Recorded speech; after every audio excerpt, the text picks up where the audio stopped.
Where would you put the Rangers right now? We'll get to the end of the season, but where do you think they sit right now? I told you, man. If I told you they're a top 8 team right now, according to most power rankings. I might put them at 6th, and I know they have a better record than I think but I'm going to say 6. I would probably put 5 teams better than them right now. Okay. I was going to pick 6, but I want to be different than Mike. I'm going to say 7.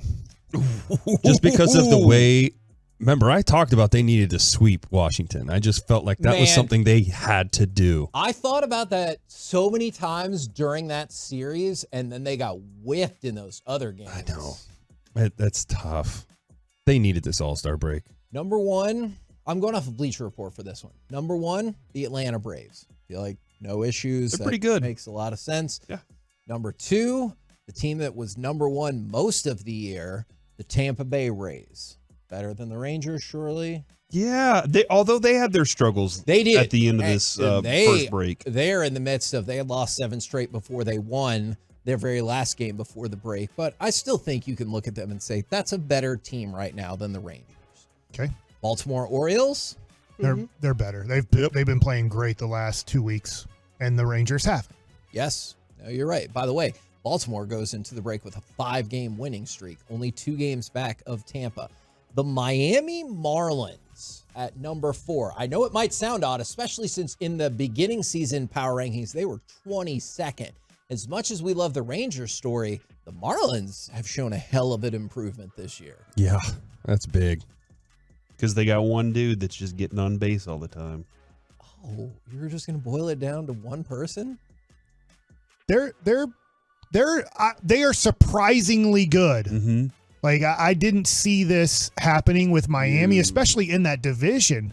The East, both East, the American and National League, have very competitive teams throughout the whole thing. And, Miami usually at the end of the year ends up with somewhere between 70 at most 80 wins. And this year they look like they're going to have over 80 wins. Cincinnati Reds are at 5. Do you feel as though the Cincinnati Reds right now are a better team than the Texas Rangers? Rangers have a 2-game better record. This is tough. I think that they are going to hit a pretty hard lull because looking at their team overall, I think they're playing over their talent win-wise.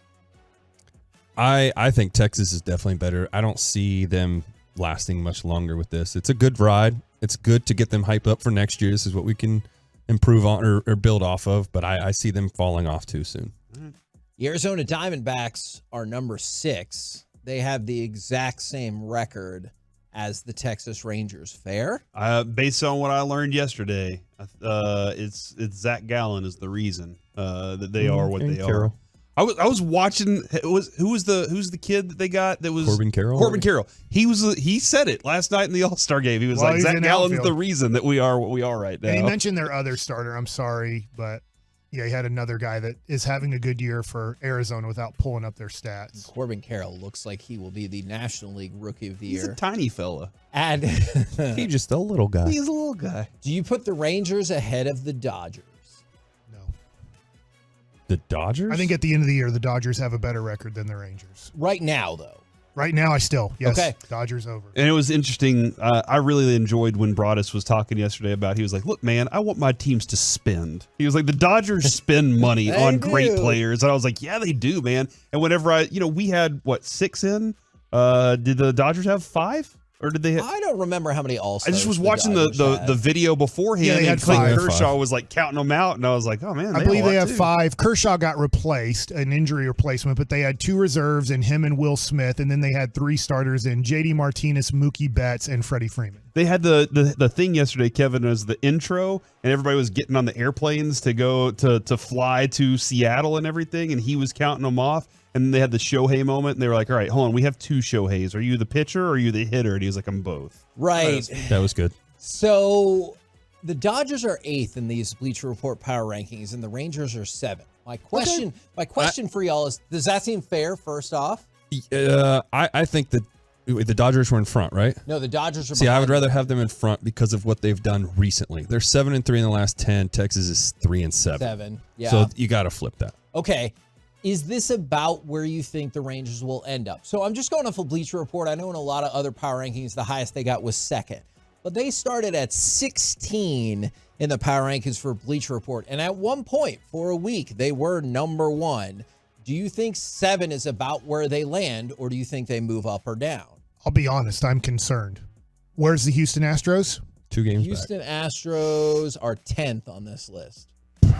They might Dodgers fall. are behind them too. I do think The Blue Jays. I do think that Chris Young is going to improve this team in the next 2 to 3 weeks through the trade deadline. Mm-hmm. If they stick with this team and they just can't find a trade that makes sense to help their bullpen out and to help their rotation out with 1 starting pitcher and 2 right-handed relievers, if they are not able to accomplish these things, I think that they could fall outside the top 10 at the end of the year. I hope I'm wrong. I hope not. They have done a lot of good things, these Texas Rangers, but I think that they need help right now to keep them as a top 7 team in the major leagues. The schedule doesn't get much easier right now after this All-Star break to start. So I think that's where we're going to see them shine. I feel like we're going to come back from this All-Star break. I think the first series, Tampa, right? Yeah. Okay, so you got Tampa. No, sorry, it goes Cleveland first. Okay. Cleveland's not a team you can mess around with, but I feel like Tampa, they set the you tone. have the Dodgers, and you have Houston. Those are your 4 series to start off, and then you have San Diego to close out July. So this is going to make or break. A team that for some reason can't win, but that's a team on paper. To be put down, though. Yeah, that team on paper looks pretty darn good. It just hasn't worked out. But this is the thing, from watching the Rangers, they play to the potential of that team that they play against. So I feel like this is going to be a very good start to the second half. I think they'll stay where they are. Houston will stay behind them. Okay, Corey, you say the Rangers end up where? Oh, man, second in this division and then losing to the Astros. Okay, which puts them, what do you think? 10. 10-ish? Okay. Yeah, but in playoff conversation, and that's why they stay in the 10. And I know this is the next part of the conversation. It might be tough for people to go along with this. No matter what would happen in the playoffs, the Rangers make the playoffs. This is a successful season? Oh my God! Yes, it's a successful season if they make the playoffs. Although, Mike, we discussed before that, like at some point, Kevin was like, "Do you have to change your expectations?" And we are all like, "I mean, we did. I did. We did change our expectations because we didn't think y'all be good, and now they're coming back to earth a little bit, and we're like, oh crap, we need to change them again." Well, let me ask you this. What about if they don't get into the playoffs, but they do kind of like what we did in 2009? My first year, we didn't get into the playoffs. We lost, but then that next year, we had showed so much potential of what we were going to become that we ended up going to the World Series that next year. Would you be okay with that? No. This has to be a playoff year. You guys were led by younger guys. This is not a young team. I get Josh Young is young. I get Ezekiel Duran. I get Leody Taveras. But if you look at Seager, Simeon, Evaldi, Gray, you get even Adolis, who seems younger. Yeah. He's close to 30 years older. Is 30. Like, this is a team that if they don't get it done this year, I'm not saying they'll be bad next year, but I'm not saying they'll be good next year. It's guys are having career years. Evaldi's having a career year. Right now, in a weird way, Corey Seager's having a career year. Now, he's a perennial all-star. Simeon's having a very good year, very much what he does. Adolis is having a career year. Leody's having a career year. Ezekiel Duran's having a career year. John Gray's having a career year. So, no, the bullpen guys are not having career years. So you start looking at it and go, are these guys going to have career years next year? And Jacob deGrom's not coming back next year. At best, he comes back in September, which I'm questionable about pushing him to come back in September to help the team out. So I look at it and go, man, if they can't hold on and win one of these at least wild card spots, which is going to be tough, because when you look at wild card standings, Baltimore has a wild card spot at 54-35. Right. Then Toronto at 50-41. Houston, who is 2 games back of you, 50-41. New York Yankees, 49-42. Boston Red Sox, 48-43.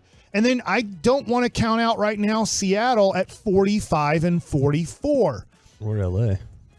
I'm counting out LA because of injuries. So I think I'm with you on that. So that's where I draw the line at.